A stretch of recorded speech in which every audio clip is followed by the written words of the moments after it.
Hi, this is Michael J., and you're listening to Loose Lips.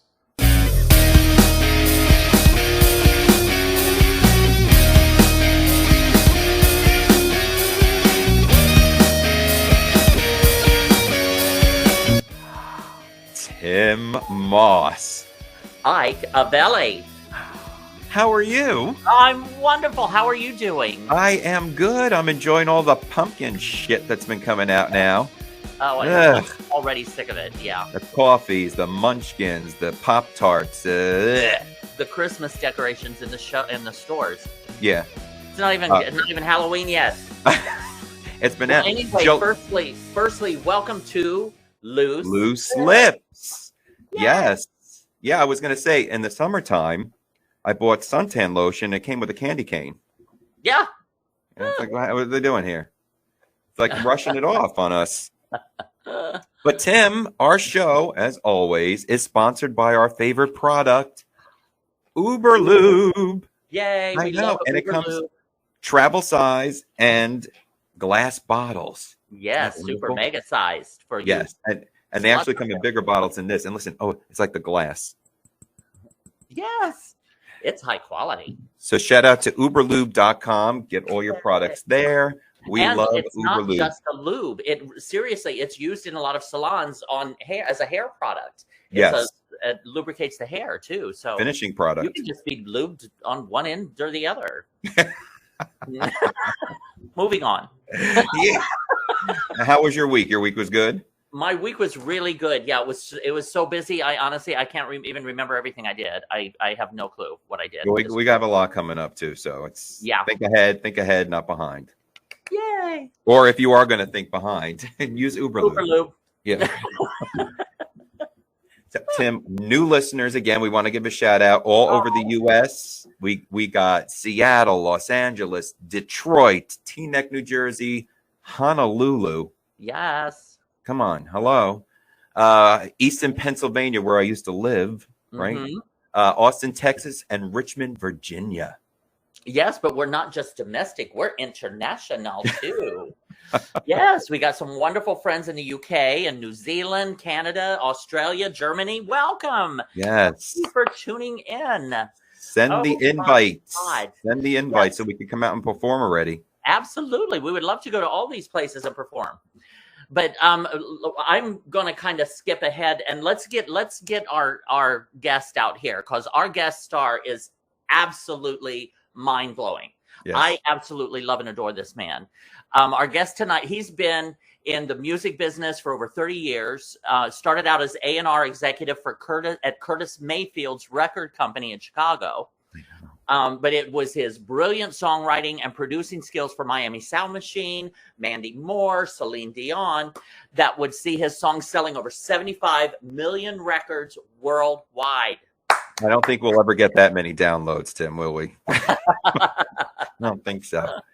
That some of the other major artists he has written for since like the 70s and the 80s, Five Star, one of my favorite groups, and one of his tracks off of, I think it was Silk and Steel, was called The Slightest Touch, and it was just covered this summer by a group called Steps and is a #2 smash in the UK.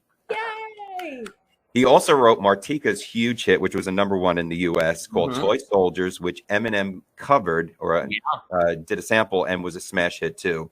He wrote a song, for my girl. He loves Sheena Easton. Love her. He wrote a song that was, we're going to talk about that. It was 1986. I think her album was shelved contractually, and it was just released finally since 1986 or 87. Wow. Fabulous. We are going to talk about that and so much more with the incredible, the fabulous Michael J. Michael J. in the house. You guys are too cool. Thank you. Oh, I can't tell you. I mean, I'm just one of the many divas that I grew up listening to, and I cannot believe it. Every time you look, I remember the albums back in the day. You take out the thing, you open it up, you could actually read it. And Michael J., your name was all over everything. It was, and I couldn't wait. I couldn't wait to see if we're going to be on the next album. We had to read Billboard magazine to find out what was going on back in the day. Yeah, right. Yeah, Well, it's cool to hear you say that because that's kind of how I became attracted to songwriting and songwriters. I used to collect records, and I would read the names on the labels. yeah. Oh, And wow. I noticed that a lot of the songs that I liked by a lot of different singers would always have the same name under the titles. Mhm. And I'd be like, that's the songwriter. That's what I want to do. Yeah, Oh my totally. God, that's so cool. Yeah, but you remember, I mean, I don't know exactly how old you are, but you seem like you're roughly in our age range. So you remember Whatever like, that is. yeah, so you remember like Tower Records and Oh, yeah. going to the record store, you know, Religiously. right? And just looking through all the albums and the CDs and the, Oh, my God. God.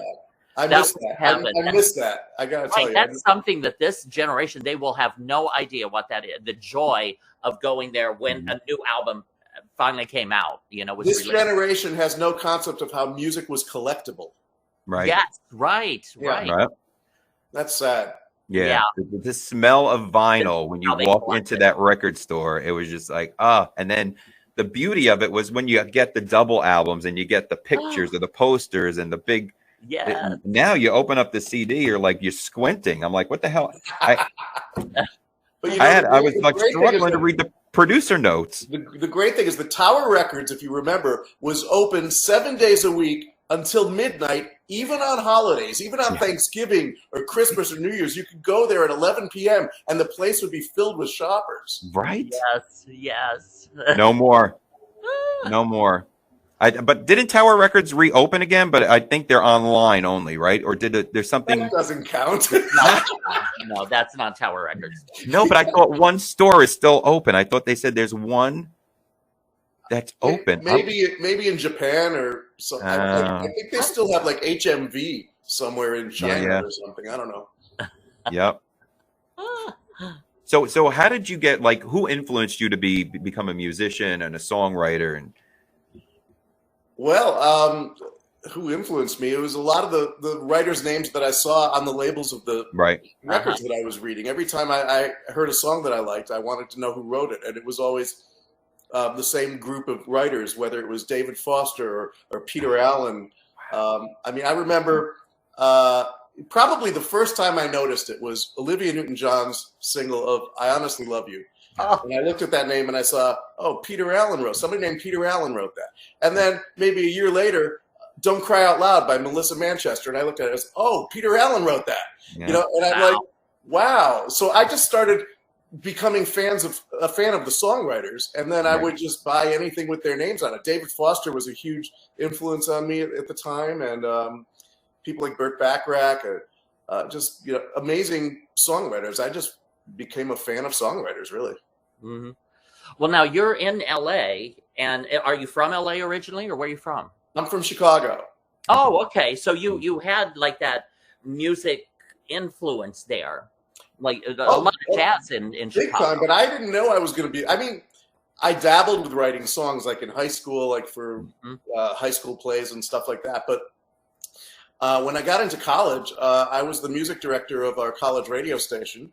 Oh, cool. And made a lot of contacts with the record company promotional departments through that job. Good. Yeah. And then, of course, he mentioned already that I became the A&R guy at Curtom Records, which was Curtis Right. Mayfield's company.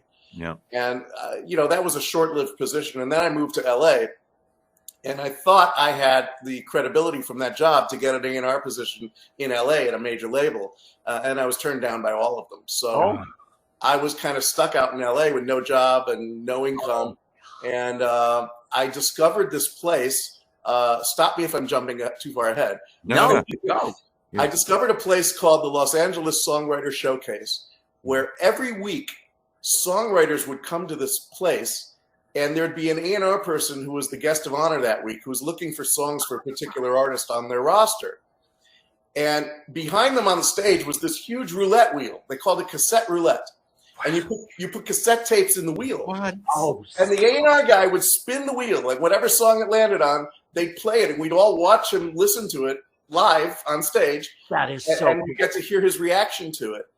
And, you know, a lot of big songwriters today got their early song placements through this. I mean, I remember I met Diane Warren. She used to come to this thing all the time. People like Alan Rich. I mean, all of these great songwriters I started to meet there and networked with and connected with. And I just sort of accidentally, because I didn't have a job, I started writing songs with these people. Wow. Oh my God. That is so cool. I mean, we don't do anything like that anymore. You know, like connect personally like that. You know, it's all online and it's all in, you know, I'm so sick of that. Oh my God. I know. It's really sad. But, you know, I think today, I don't even know how that would work today because A&R people don't even like to be that involved with the songwriters. I mean, and it's all done with email. You want to send them a song, you got to do it through email. Back in the 80s, you didn't have email. You didn't have anything like that. So if I wanted to play a song for an A&R guy, I would actually physically have to call and set up a meeting. And I'd go to the record company and I'd sit down in their office and play them music. I mean, some of the A&R people that I was good friends with, I would invite them out to lunch, you know, and I'd go pick them up at the office. They would get in the car and, you know, he's stuck. He's in my car. We're driving to the restaurant and I'm playing him everything I just wrote. That is amazing. Now you mentioned Melissa Manchester, with the exception of Melissa, because she was, you know, a songwriter, a singer. She was incredible. But like Olivia Newton-John, I don't think she really wrote a lot, but a songwriter's dream was the singers. Yes. Because sometimes they didn't, a lot of them, Barbara Streisand really didn't write a lot of her own songs, obviously. Isn't that funny? Isn't that funny? Because Barbara Streisand hardly writes any of her songs, but she won an Oscar for writing Evergreen. Yep. Yeah. Isn't that crazy? Right? It's crazy. She's a good writer. She should do more. She should write more. Yeah. So now that was kind of my question. Like, did you find artists constantly knocking on your door to write the songs, or were you distributing your songs to them and they picked it? And well, I was lucky enough to be signed by a publisher. Okay. I was signed by Famous Music, which was the publishing division of Paramount Pictures. Sweet. Okay. And when a songwriter has a publisher is kind of like an agent for a songwriter. They're the ones that go out and try and find placements for your songs. Nice. So I would write a song. I would demo the song. I would usually hire a demo singer that sounds like the artist I want to pitch it to. Right. And then I'd give it to my publisher, and it'd really be their job to go and put it in place. Oh my God, that's so cool! I love that process.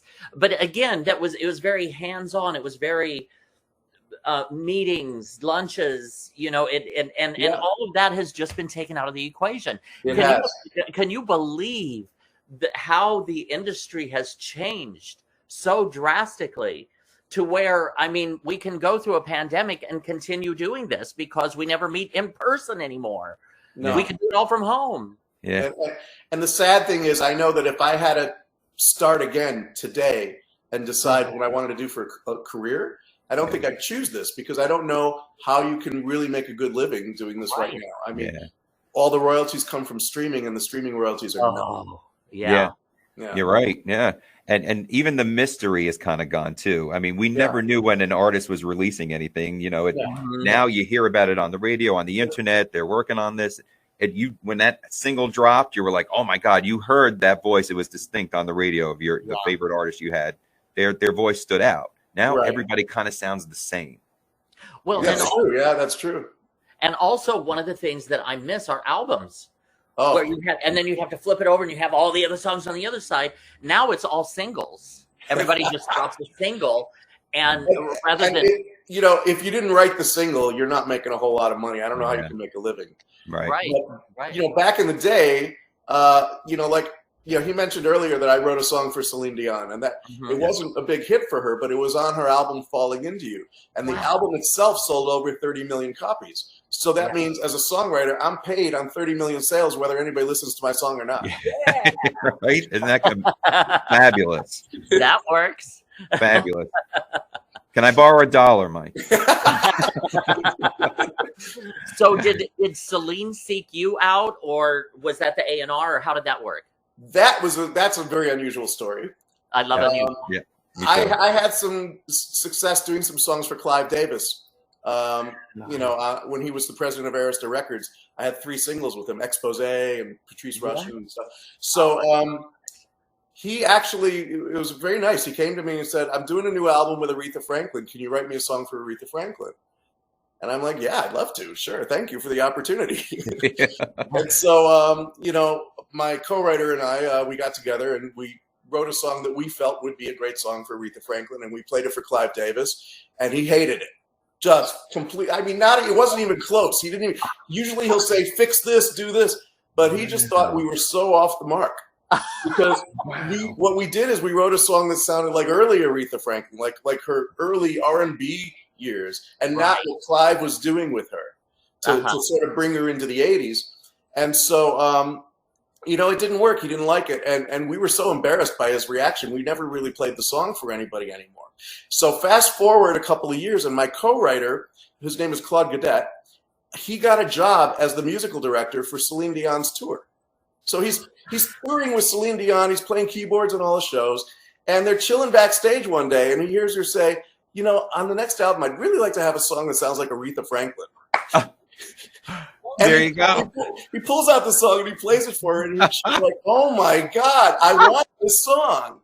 Wow. Talk about a win. So cool. Damn. So that's how that happened. Wow. That's amazing. See, and that's a great song too. I love the whole. And I tell that story to anybody who fears rejection, because it really got me over. That got me over rejection. I don't pay attention when somebody says no. I'm like, fine, next. Yeah. Now, when you write a song, do you hear it? Like, do you hear the strings and the drums and all of that, or do you, or is it different for every song? Well, it's definitely different for every song, and it's also different for every era. I mean, I think today's pop music really, really starts with the track. You have to have a really incredible groove going in a track and the sound of the recording. And then there are these songwriters who are called top-liners. They take a track, a musical bed, and just write a melody on top of it, and then put the lyrics on top of the track, and that's called top-lining. Mm-hmm. And so, I've done a little of that too. But back in the 80s, I also did my own tracks. And I found that even back in the 80s, when I did tracks, I like to do the track first and then write to the track. Okay. Yeah. Mm-hmm. So even with the 80s, now you're bringing up the 80s, and then you said even today, do you miss the live, instruments and being in the recording studio with the artist? And I know. Right. I'm so lucky to have worked in so many different eras, really, because when I was first getting my start in the 80s, you didn't have the technology that allowed you to make records in your living room, basically. Right. The record companies gave you these huge production budgets where you could go and you could rent these major studios, and you had to use real players. I mean, I used some of the greatest players in the history of the music business. And one of those kinds of sessions that I loved the best, which you rarely got because they were so expensive, was live strings, live orchestration. When you get to deal with a live orchestra, and live horn sections, real brass, not a keyboard set. And I got to do that occasionally on artists that had that kind of budget. I remember I produced Peter Allen's last album, and we got to do all kinds of live instrumentation and everything on that. And I think that might have been the last time I had a live horn section. Really? Wow. Yeah. Jeez, even in the 90s too. Did it start just dying out? Because the 80s started becoming a little electronic, but then I'll tell you, there's a horn part on a song on Martika's album called "You Got Me Into This." Everybody swears it's real horns, but it's Brad Cole on the keyboards. Wow. And the funny thing about that is that after we did that record, I don't think it had anything to do with that record, but just coincidentally, Brad Cole became the keyboard player for Phil Collins' tours. He was always playing the horns from Sussudio on the keyboard. Wow. Oh my God. Talk about crazy, right? The transitional moment that went from live studio artists into computer. For him, it wasn't just about having a keyboard sound that sounded like a real horn. It's knowing how to play it like a horn player. Yeah. So it didn't sound like it was being played on a keyboard. Right. And he was really good at that. That's great. And then now I see the piano in the background. Was that the first thing you played? Was that a grand or baby grand? That's a grand piano, baby grand. Nice. Yeah, I'm a keyboard player. I learned how to play keyboards. From the beginning. Same here. I can't really play guitar. I tried. It hurts my fingers. Yeah. The piano is one of my favorite to listen to. It's just unbelievable. But one of the things I was just talking to, I was doing an interview yesterday, and I was just saying how a piano encompasses so much because you can keep the beats, you can change the notes, you can have, there's just so much that you can do on a piano that you can't do with any other instrument. Yeah. Right. Yeah. But also knowing how to play piano, I think, helps you when you're working with synthesizers, because it's also a keyboard instrument. Right. Yeah, right. Yeah. Right. And everything now is synthesizer or keyboard, keypad, and I mean, Well, people like DJs. Now it's on a laptop. So Right. Yeah. DJs will walk in to these huge stadiums with a laptop. That's it. Yeah. yeah. Yeah. Press the button. And then they go get a drink of vodka. Yeah. Like, That's our show, ladies and gentlemen. yeah, exactly. Where's my check? Right. So when was the first time that you heard your song on the radio? Yes. And what was your reaction to it? That was 5 Star, actually. Yeah. It was the first single I did for them, called "If I Say Yes." Wow. Yeah, love that song. I wasn't expecting it. It was I was driving around LA. I always listened to Kiss FM and stuff. And the record had just come out. It wasn't a big hit here, but it got a little airplay when it first came out. Yeah. And I just happened to be driving, and it came on, and I was like, "Wow!" So you were like on the freeway or something, just driving along, and all of a sudden your song comes on. Yes. Yeah. Wow. That would be so. That would blow me away. Amazing. Was that the Silk and Steel album? That was. Yeah, that one of my favorites. Same album as Slightest Touch. Yeah, Slightest Touch. Yeah, love that album. Oh, they were to me in the U.S. They were underrated. Yeah, I think so too. Yeah, they were great. They were really good.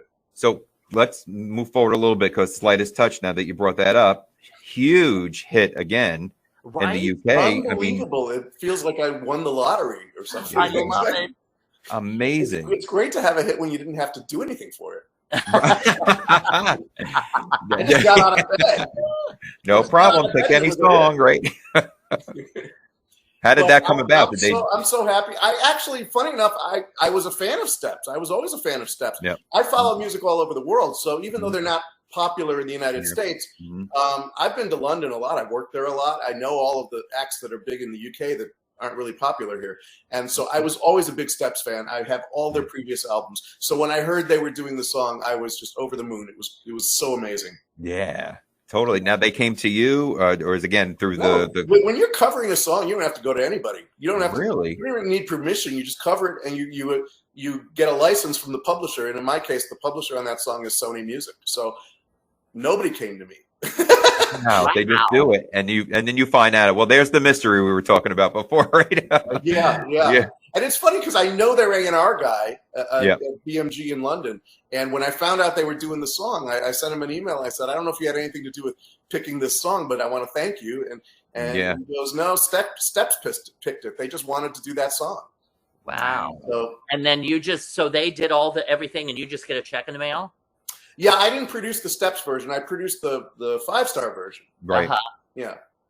Wow. But still, to come back twice, I mean, that is so cool. Right? Yeah. And I think and the same thing happened with Toy Soldiers when Eminem wanted to do it. Yes. That's what I was going to say. That's right. I mean, when I first heard it, I thought it was a joke. When somebody said Eminem wants to do Toy Soldiers, I said, "Yeah, sure." How great was that? I mean, full circle with all these songs. Yeah, it was like winning the lottery again. Again, right? Yeah. Now, Martika one of the 5 Star was that the first album you produced? Well, 5 Star entirely? I guess 5 Star was the first production I had that charted. Okay. But I had produced a couple of singles for Atlantic Records before that never charted. So, they were one-off singles, just dance records. Yeah. Okay, because even Martika, I mean, that was a #1 hit off of her self-titled album, right? It was. Actually, now that I'm remembering this, the singles I produced for Atlantic were it was this girl. Her name was Susie Benson, but they called her Fire on Blonde. And the song was Bounce Back, which ended up becoming a hit for Alicia. Wow. The original version, I produced it on Fire on Blonde on Atlantic, and Martika sang the demo. Wow. It was going to be a song from Martika, but then Fire on Blonde took it before Martika was able to get a record deal. Well, that's funny because one of the questions we got today was asking about that. So he had a two-parter question. So we'll cut that one out and just ask the one later. But it was one of the questions. Wow. So Martika had bounced back before Alicia. Yeah, I just did a bunch of demos with Martika while we were trying to get her a record deal. We just kept going in the studio and doing songs. And Bounce Back was one of the earlier ones. But my publisher was paying me to publish my songs. So I was getting all this money, which meant I was in the black.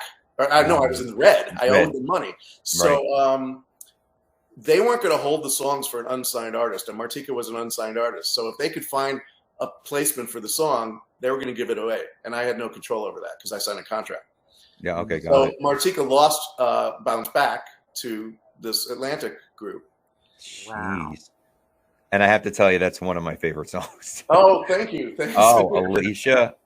I'm a big fan of hers too. And, like I said, I just wish she would have recorded more. I loved her voice, and the whole album was produced by you. Yes. Bounce Back, right? And yes. Such great songs, like Wrong Number is such a catchy song. Thank you. Thanks. And I think all the songs were perfectly matched to her voice. They were. And it's funny. I was a little upset that Atlantic didn't really promote Bounce Back or Wrong Number. So when I got the opportunity to work with Alicia, I gave her those songs again and got to produce them again on her album. Jeez. That kind of stuff doesn't happen today. Because there's these search engines. Everybody, they want to have the song for themselves. So if they search a demo title and they find out it's been recorded by anyone before, they won't touch it. Even if it wasn't a hit, they won't touch it. My God. Yeah, I don't know. It almost seems like they're stripping the art out of music. They've always done that. Well, but it's about the record companies versus the creative people. Oh my God. That's true. Well, that's true with all things, with Broadway, it's all about the money. You've got the money people versus the creatives. Yeah. Right. I mean, I had an A&R guy come to the studio one day and say he didn't like the sound of that guitar. And I'm like, we didn't lay guitars down yet. That's an organ. Wow. Wow. So you might want to right. Yeah, it's nothing is to me original. Like Tim and I always have these conversations, even with Broadway. I mean, Flintstones, the musical, it's like, come on. Yeah, but Dabba don't. Anything could be a musical now. Did you see Diana? Did you see Diana? Yeah, no. Right. Diana the musical. Seriously. Are you kidding? No, Princess Diana. Yeah, it is a musical. It's a musical. You got to see it. It's so bad, it's hilarious. Oh my God. Oh my. I was saying also, or I commented on Michael Musto's column the other day. I said, I'm sure that their closing song is probably Rihanna's "Shut Up and Drive." Oh my God. No, but you would. Oh my God, it's back. They have a number with dancing paparazzis. Oh. What? Oh my God. The hell. And this is what happens when you leave the art to the money people. Please tell me. I have to see this. Oh my God. How did I not know about this? It just came out like a few weeks ago on Netflix. Yeah. Netflix? When we reopened, that's one of the first ones. Yeah. Why am I here? Watch it tonight. You can watch it tonight. I'm leaving. Good gravy. Oh God. But I was going through your discography. So impressive. I even noticed David Cassidy. Oh, well. What? I didn't even think you were old enough to even know who David Cassidy was. Well, of course I'm old enough. I watched The Partridge Family, but I didn't work with. That was a reissue of an older album that he did. I was involved in the reissue, like as an A&R consultant, or I did a lot of that. I did a lot of reissues of stuff from the 70s with a friend of mine named Bill Patonka. He worked at a company called Varese Saraband, where they do a lot of old album reissues. We did Jerry Rafferty, we did England Dan and John Ford Coley. Wow. I love doing that stuff. It's like archiving old music, the kind of music that I came up with. I love it. I think we need to preserve it. And so anytime I have an opportunity to do a reissue like that, I'll get involved in it. And that was the David Cassidy thing. So I've never really worked directly with David Cassidy. Wow. But that's so cool that you're attached to David Cassidy, and oh my God. My name is on the CD. I love that. That's incredible. I love that. I love it. And then television. Oh my God, the Goldbergs. Yes. Did you see that episode? Do you know that episode? Which episode was that? I've seen them all. Okay, it was called A Kick-Ass Risky Business Party.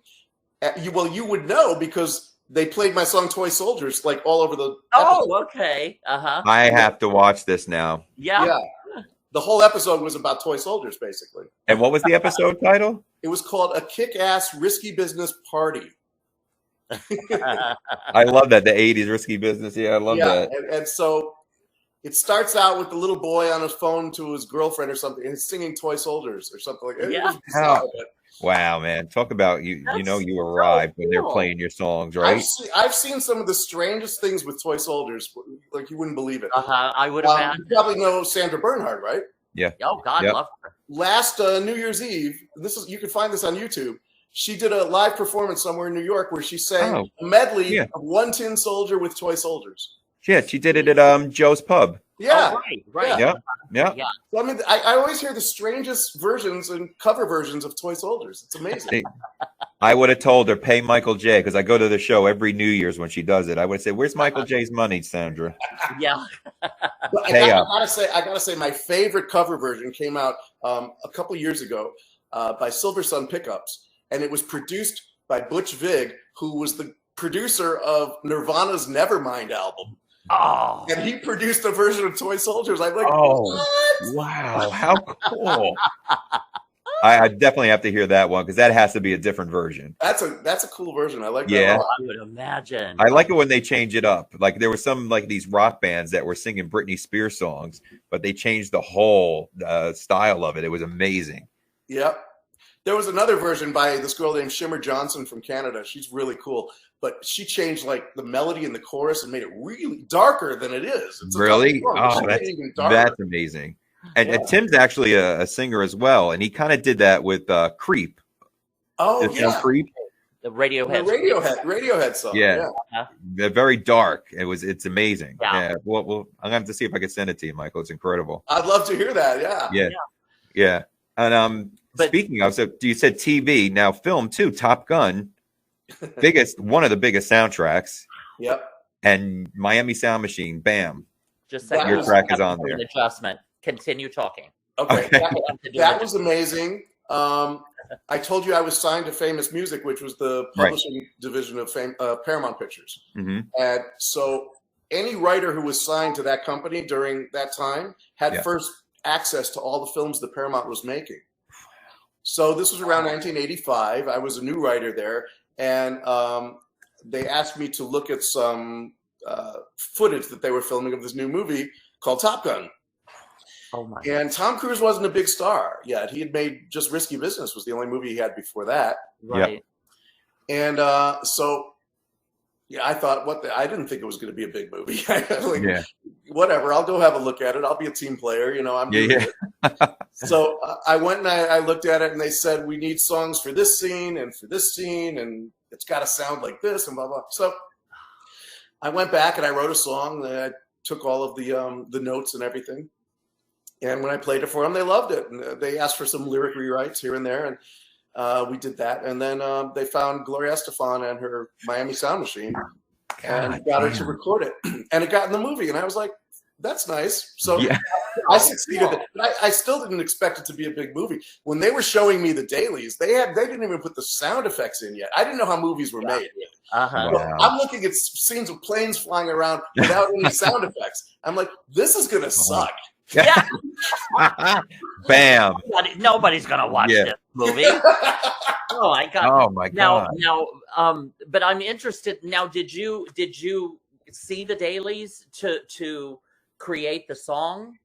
Or they just showed told me you what they had in mind. They just showed me pieces of a couple of scenes. And told us what they had in mind.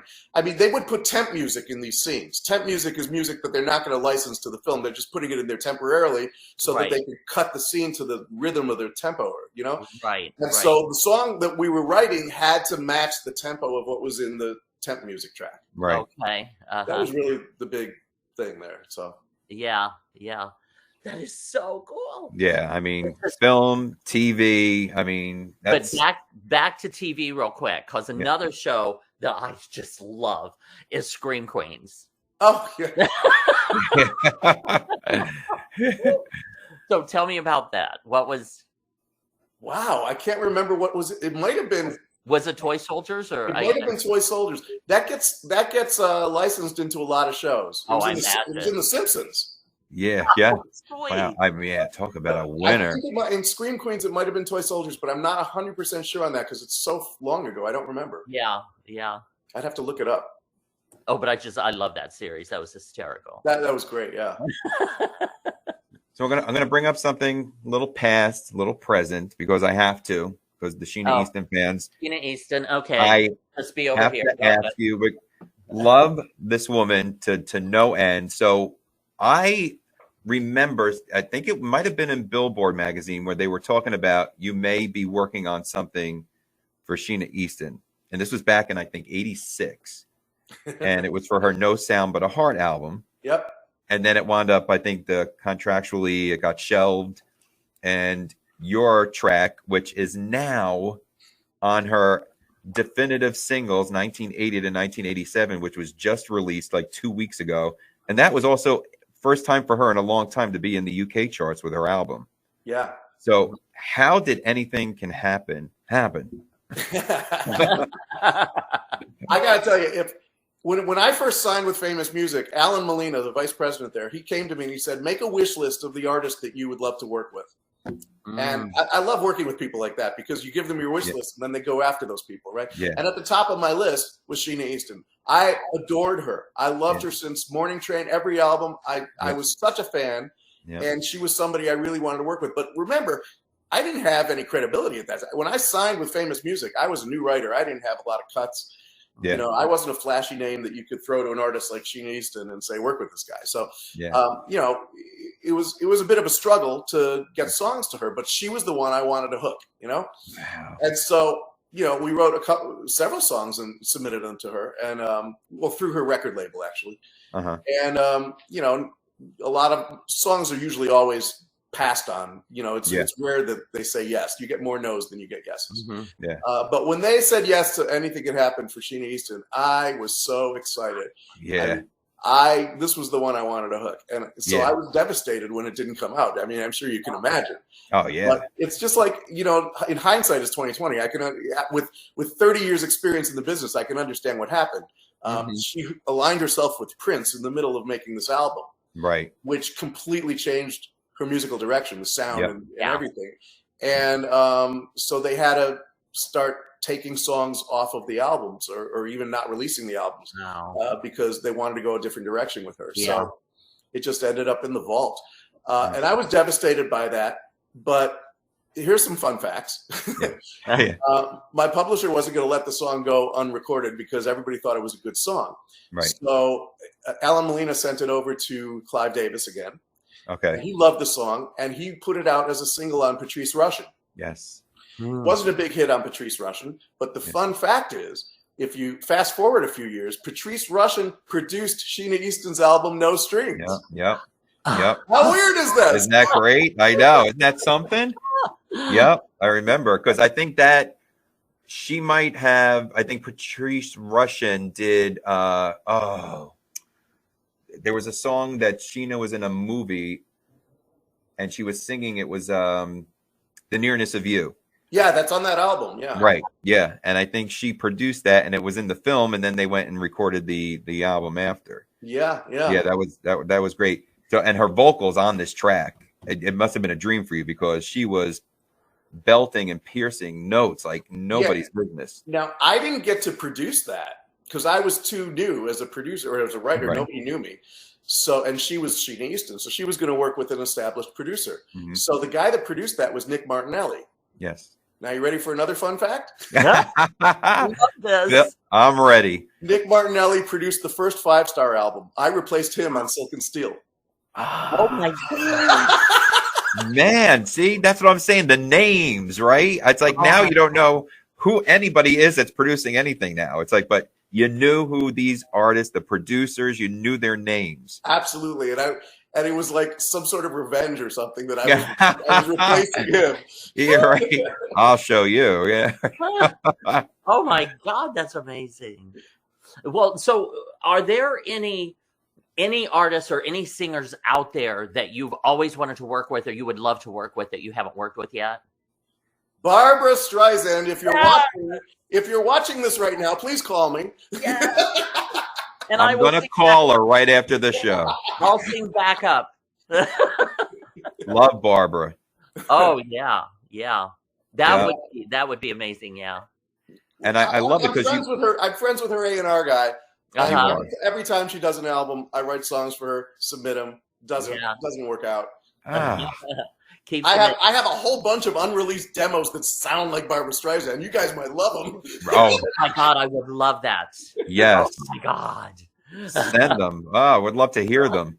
Well, you know what? We'll come out to California. If you need us to come out and listen, we'll come out. Yes, I might even. I want to record one of those. Oh wow, that'd be great. Record a Barbra Streisand song that was never released. Oh my God, I would love that. Like butter. Yeah, but she's probably the one fish I want to hook. If she's even going to do more albums, I don't know. Yeah, that's the Moby Dick of singers. Yeah.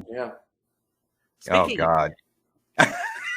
If you would have asked me that question maybe 20 years ago, I'd have a longer list. But people like Celine Dion, I already got a song with her. So right. Oh, yeah. Put that off the list, Right. And Peter Allen, it was funny because I told you that I noticed his songs when I was younger on records. I was a huge Peter Allen fan. And then not only did I get to meet him and write songs with him, but I produced his last album.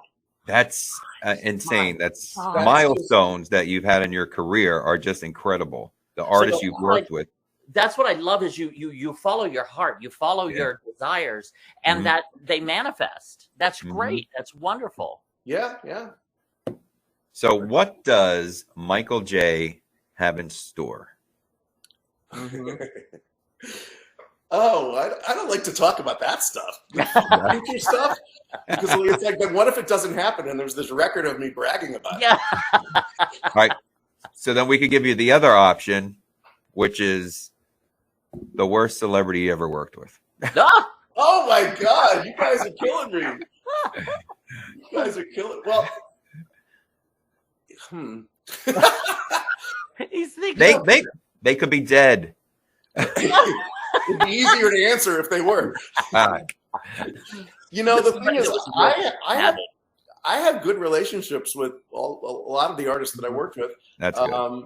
Because it's always been fun to work with them in the studio. Yeah. I mean, my sessions are fun. It's not a lot of drama. Good. Good. That's important. I mean, I guess the one really bizarre thing that I did, I worked with a singer who really wasn't a singer, so it was difficult.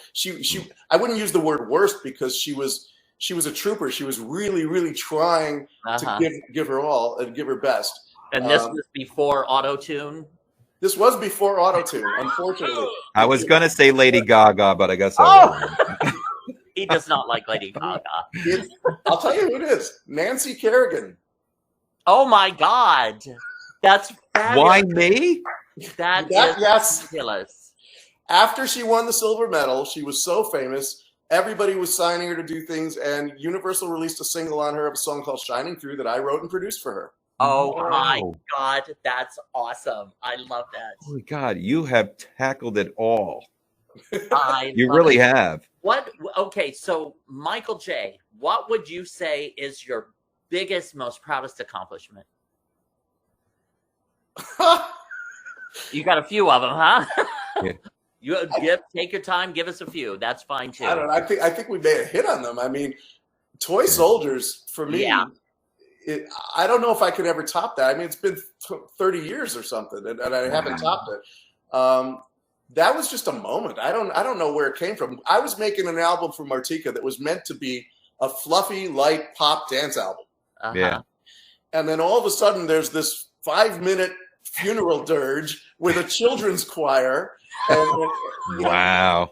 And it's just and it's about drugs. It's about, drug addiction. Yeah. And where did that come from? I don't know. But I'm proud of it because of the way it all fell together. The things that I noticed as a producer that I'm glad I noticed at the time, you know, I was working with Martika on the whole album, and we would record pretty much during the day, every day.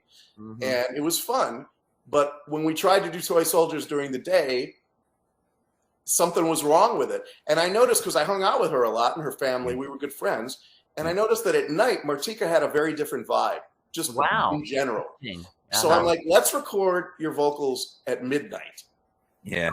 And we did it. That was the only song on the album that we recorded at midnight. And I surrounded the microphone with candles, candlelight. It was all candlelight in the studio. Wow. And that's the performance. And yeah. It's so different from anything else on the album. And I'm really proud about how that came about.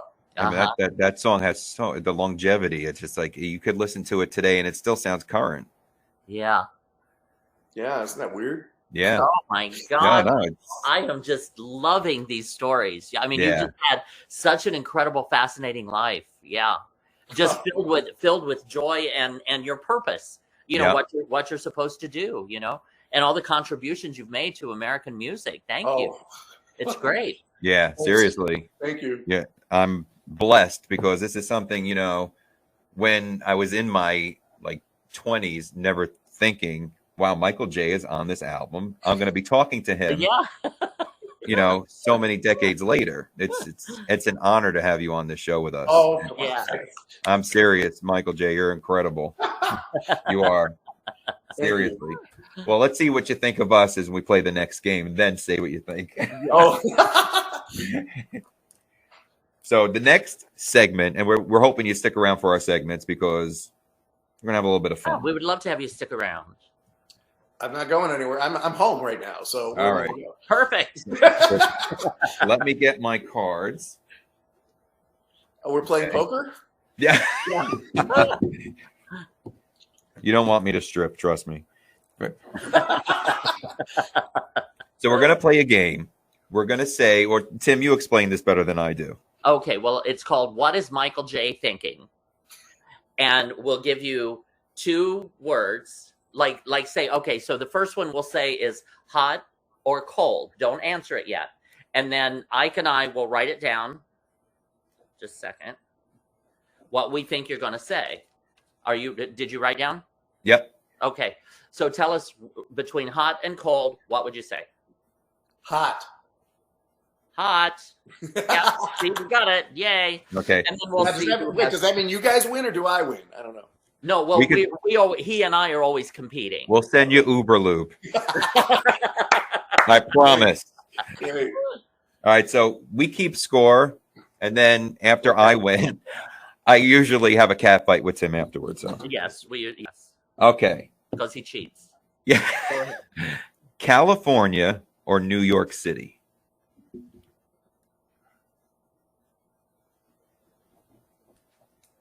Okay. I'm ready. Yep. That should be obvious. California. Ah, boom. Damn. Yep, California. Mike, why would you say that? Why would you say that? Because sometimes you want to get away. Because I'm from Chicago. I had to choose New York or LA to move to. Damn. Okay, well, I've got one for you. Because Ike and I were talking, we can't tell if you're gay or straight. So, penis or vagina? Penis or vagina?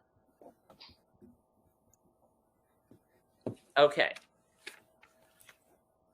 Drum roll. Vagina! Really? I had penis. I was hoping. Well, nobody's perfect, Michael. Yeah. Look, I have been told that I am the gayest straight person anyone's ever met. Yes, I love it. Love it. I love it. All right, you ready for the next one? So cool. Yes. Grammys or American Music Awards? If I get this one wrong. Okay. Okay. Grammys. Boom. Okay. Yeah. All right. Tim's got to get the next one wrong. Which I won't. Oh, I don't want to ask this one. Well, it can't be worse than penis or vagina. It is. Sheena Easton or Martika? Oh. Oh. Wow. I might have to edit this part out. Okay. Oh man, are you ready for me to answer? Yep. Yes.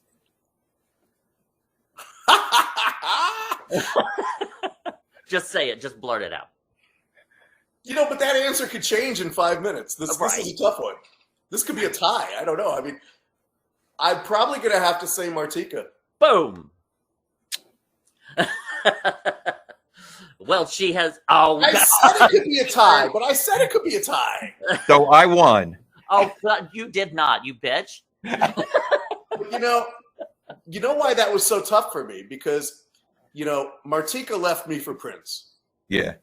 Prince produced Martika's second album. Yeah. I don't know if you knew that. Yep. So Wow. I lost the artist that I developed to Prince. Yeah.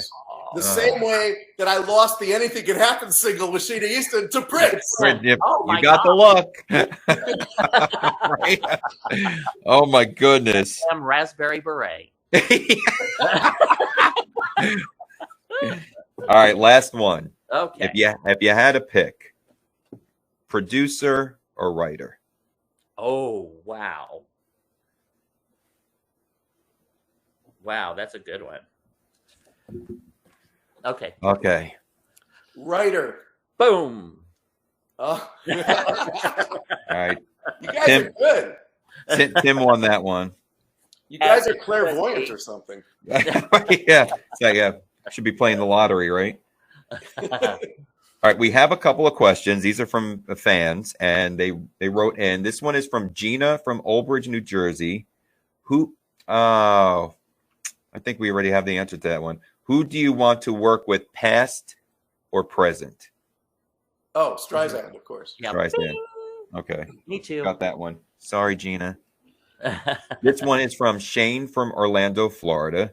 Hey, Shane. Do you have a preference when it comes to a specific genre when writing? Interesting. Well, pop is such a wide-ranging genre. It's like, but I love writing pop music. I'm actually going to Nashville tomorrow. I haven't been to Nashville in about 10 years, but I love writing country music, although today's country music is very much like 90s pop music. I was just going to say, it's very pop, yeah. So, but I'm pretty much in that pop thing. I mean, in the 80s, it was more R&B, with Five Star and Stephanie Mills and Patrice Rush, and I was doing a lot of R&B back then. Nice. And my background with Curtis Mayfield and everything. So I love R&B music, but I think there's a lot of R&B that falls into pop music. So I kind of generalize it by saying pop music. Yeah. I can't, but we're going to have you back because I didn't even get a chance to talk about Stephanie Mills. She's another one I love. God, yeah. Oh. All right. This one is from Adrian from Chicago. Do you have any favorite moments from any award shows you've attended? Oh. And I bet you've been to a lot of award shows. Oh, but not award shows that have something to do with me, of course. Well, anything. I haven't been to one, so yeah, share, please. Let me live for you. I've been lucky enough to attend the Oscars maybe for the last 10 or 12 years. Whoa, cool. But not because I ever won an Oscar, because I haven't. But my sister works on the production team of the Academy Awards. Oh, cool. So it's all nepotism. It's all nepotism, but I get the perks. Oh, I love it. Oh my God, I want to come out and hang out with you and your family. You guys are fun. But I gotta tell you, nothing really resonates with me on that question except one night at the Oscars. I was there the night that the La La Land Moonlight thing was that debacle. Oh my God. And I would imagine that being there in person in the audience was a much more shocking sensation than watching it on TV, because that was nuts. That was fantastically nuts. Wow. Damn. Well, that beats the hell out of me. I was at the Holyfield fight when he got his ear bit off. Kind of the same thing. Yeah, maybe. Could be, yeah. All right, and now we have one. Lance sent over 2 questions, which you answered one of them earlier about Bounce Back, and was it originally recorded by Martika? Where is Lance from? He just this was off of social media. Okay. Yep. He is interested in your work with Martika on her self-titled album. Were there unreleased tracks from those sessions, and would they ever be released? There were no unreleased tracks that we recorded for the album that did not go onto the album, except one song called Exchange of Hearts, which is the B-side of the Toy Soldiers single. So it was released as the B-side of the Toy Soldiers single. But having said that, Martika and I demoed maybe close to 40 songs before she got her record deal. So there are demo recordings. They weren't recorded for the album per se, but there are lots of demo recordings with Martika's voice on them. But and those were for other artists? She was demoing for other artists, or? Well, not all the time. I mean, the goal was to get her a record deal. So the demos we were making, we were presenting to record companies. And some record companies didn't want to sign her, but they liked the song, so they would take the song and give it to one of their artists. Like, we lost Cross My Heart that way to Eighth Wonder. Oh, my God. You know, Eighth Wonder had it as a single, even though it was also on Martika's album. Martika didn't have a deal in 1988, so Eighth Wonder got to release the song first. And where are those demos? Like, do the record company still has those, or? Well, the demos are owned by the publisher, not the record company. So Famous Music, I mean, I guess I have them physically, and they're in my possession. They're in my storage unit. But yeah, I have all the demos. But the ownership of the demos would probably be with the publisher. God, that's incredible. So cool. All that unreleased music, and you know, I can imagine how many other the artists like Prince has. What they said, thousands. Yeah. They all have thousands. I mean, Streisand, you know, is releasing albums from the vault. Yeah. Oh, I know, but only 10 at a time, and she's doing it like every 8 years. What the hell's up with that? I'm going to be dead and buried by the time the last one comes out. I mean, what the hell is it? There's more Sheena Easton stuff in the vault. Really? Another song. She recorded another song of mine that's not on that package. What? In the same session, Nick Martinelli produced it. It's not a great song. It's not as good as Anything Could Happen. I mean, it's an okay song. It's called The Rhythm of Romance. I wrote it. I think it's floating on YouTube. Oh, it might be, yeah, because it's been leaked. It's a very, very slow poppy ballad. As far as Sheena Easton goes, it wasn't my favorite performance of hers. I mean, but the vocals, I loved Anything Could Happen, but yeah. Rhythm of Romance.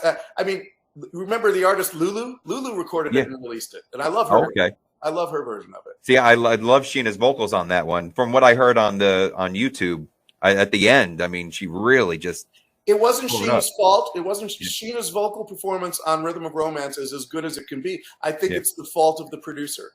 Yeah. I mean, it was like a 5.5-minute song. You can't have a hit with a 5.5-minute song. Yeah. And it wasn't demoed that way. It was they produced it way too slow.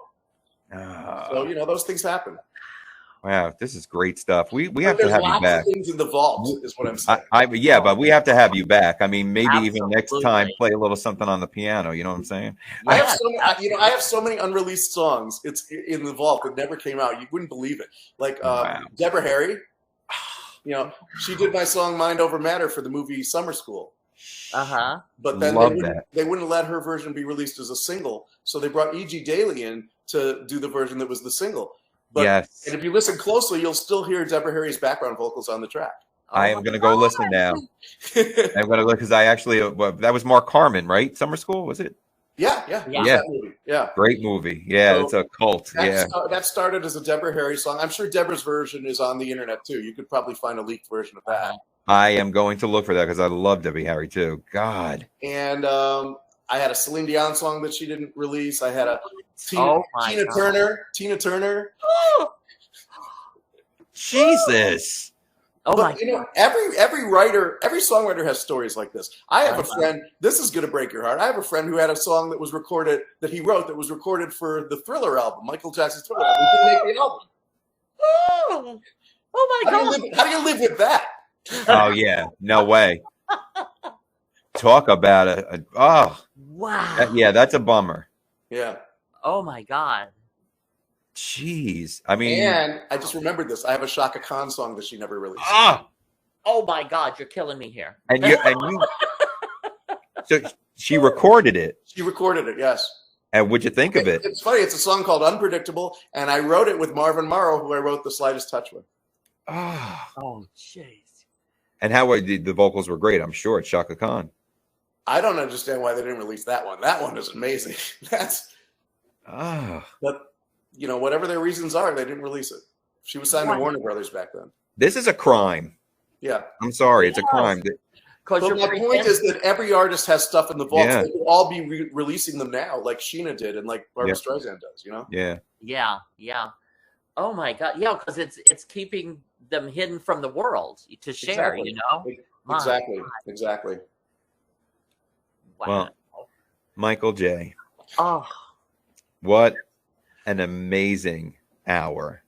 I is can't tell you how happy you made the both of us. This was fun. The time just flew by for me. This was so much fun. right. I can't get over it. I said, next time you're on, maybe play a little something on the piano, you know. Just real quick, behind you, the awards up there, on the wall. Yeah. Yeah. Eminem's Encore album. No, that's from Toy Soldiers, yeah. Eminem's Greatest Hits is next to it. My God. Then the original Toy Soldiers 45 with Martika. And the one on the end is Exposé's album, where I wrote the song I Wish the Phone Would Ring. Yes. Oh my God. The incredible and incomparable Michael J. Amen. Wow. Yeah. What a pleasure. Thank you so much for being on our show. Thank you. This was fun. Yeah. And I hope we could do this again because there are so many more stories. Oh, yeah. We could probably fill up a vault. But The records cut, the unreleased version. Yes, yeah. But seriously, thank you so much. You are such an incredible person for taking the time out of your day to be with us, explaining everything that we've wanted to hear for years. Mm-hmm. And hopefully we could do this again. I'd love to, man. Anytime. Absolutely. Thank you, guys. You guys are so much fun. And whenever you come out to New York, you let us know. I will. Hang out. We'll find a place. We'll show you the town. How about that? Yeah. I've been to New York. Oh yeah, I'm sure. Yeah. He didn't pick it. Oh. But this is where we wave goodbye, Michael J. Thank you so much, Michael. Thank you again for being on our show. Take care. You.